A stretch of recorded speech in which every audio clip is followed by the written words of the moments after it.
We had this unused patch in our backyard and decided to transform it into a rental studio in our backyard. We are building an Airbnb. What's up, y'all? Welcome back. It's Milani and Wayne, and today we're going to go over kind of the full timeline and process for building our Airbnb. And if you are like us, when we first started, we had no clue. We couldn't find any good resources on cost breakdown and timeline of like how long this would take us to actually build. So we wanted to share our experience. So if you're a first timer out there, maybe make that experience a little bit easier for you. And if you're interested at all in doing DIY or doing anything yourself, stick around to the end to see how much we saved and putting in a little bit of hard work and elbow grease. Very first thing that you need to do is make sure that your property, you're allowed to actually do an addition. You can do that by going down to your city and talking to them about the zoning regulations for your actual property. And it costs $0. Next step is getting an architect or someone to design plans for you so that you can submit it to the city.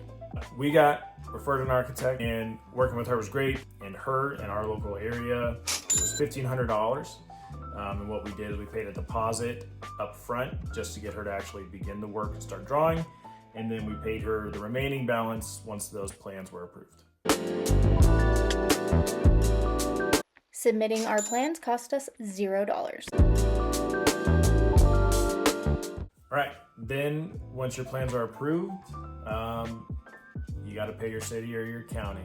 Pay for some fees and then it goes into like the final review process. Nope, $929. We have to pay $62 for the covered porch. We have $366 for the building plan review and $500 for the building permit fee. So $1,400, huh? Yep. If you want like a full breakdown of like the exact process, we will link our other video down below that you can watch.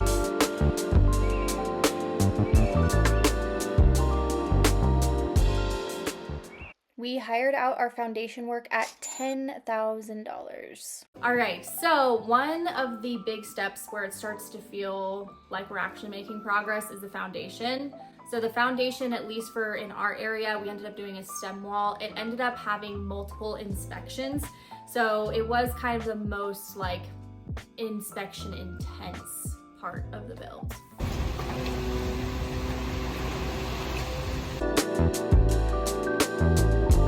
If you are doing any of the sub-foundation work, so plumbing, water lines, anything like that, this is when you're going to be working, and you're working at the pace of your contractor. Get a good contractor that you're familiar with, get good timelines, and just be honest about where you're at in the process. Right. Inspection number 2 happening today. They are checking the stem wall. Then from there, we're gonna have to dig for our plumbing. So for us, we did do the foundation, plumbing and water line. So we had to plan out where everything was gonna go, make sure that we had our slopes right, get the water line in and through. Very stressful times, and we had to work with our contractors. First ditch dug. This is for our sewer. And then we will be putting a hole in the foundation to be able to move it out here and all the way over there. This is the price for all of our plumbing, internal and external.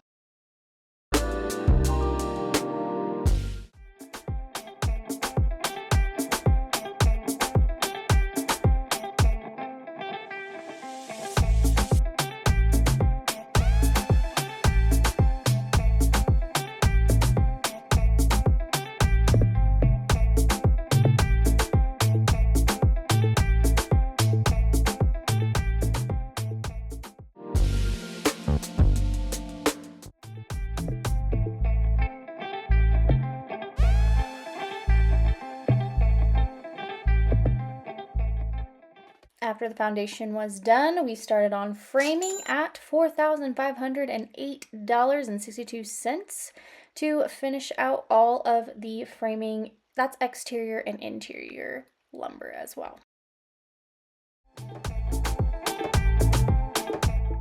All right, let's move to the trusses cost at $1,747.82. Here we are getting that installed now.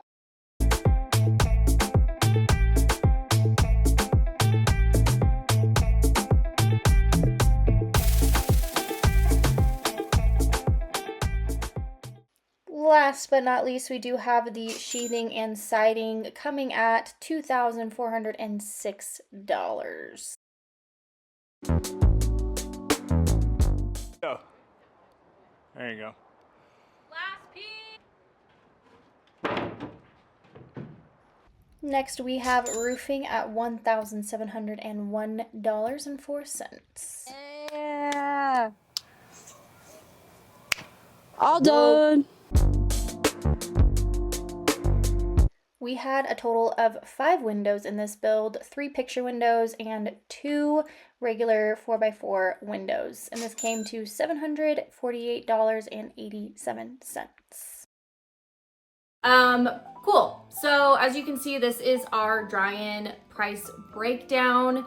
The nice thing about getting something to dry in is then you can start taking your time on the rest of it because nothing's gonna get ruined. So if you wanted to like budget save, do some more, that's kind of the time to do it. On to external painting at $630 for the paint. We already had the spray gun, so we are not including that in this price. You'll see here we are just doing the internal framing and internal plumbing, but this price we kind of covered already at the beginning of the video.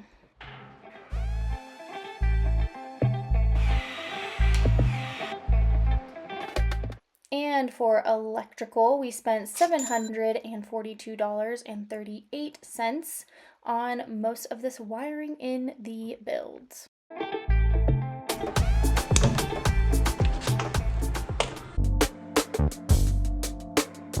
We did end up hiring someone to do the spray foam at $2,600. Another thing we hired out was drywall at $4,800. Or a half day? That's wild. We're just gonna say they were a lot faster than us at drywall. This was like 3 hours.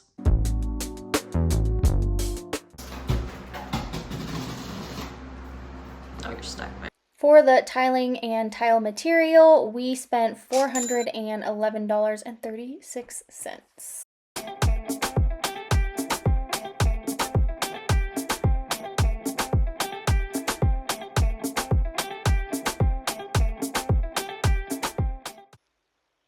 We also spent $267 on internal paint.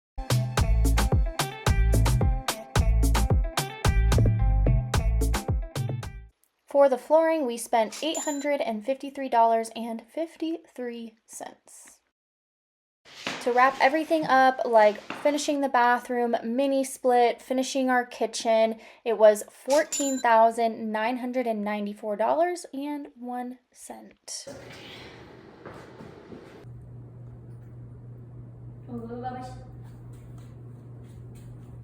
What are you looking at?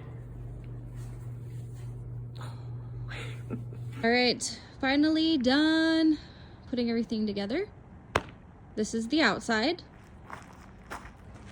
We got a dusk to dawn light. This will always be here for you. To furnish the studio, we ended up spending $1,354.94.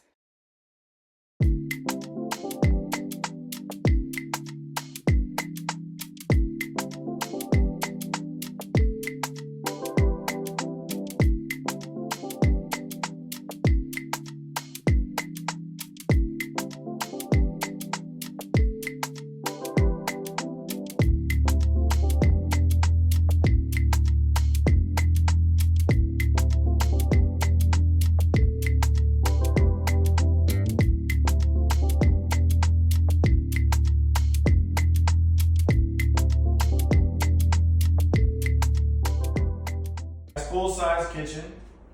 You got the walnut butcher block. You got a 32-inch drop-in stainless or gunmetal sink. 30-inch stove, 30-inch fridge, cabinets, a proper venting fan. This is a big deal. I love this. We are gonna do floating shelves eventually. Just Yeah, this will be floating shelves, but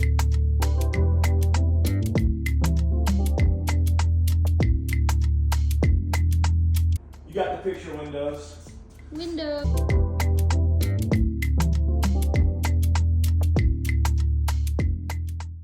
So in total, it took us 18 months from the time we started the planning to putting the last piece of furniture in. Right, so as you can see, it was roughly $54,000 to build a 440 square foot studio.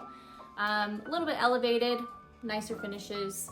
But yeah, that's kind of what it ended up being at the end. And in this case, we can actually tell you what hard work and some elbow grease saved us. So we did all of this ourselves, working with friends and family, and we did get a quote early on from a company that said, we'll do the whole thing for you.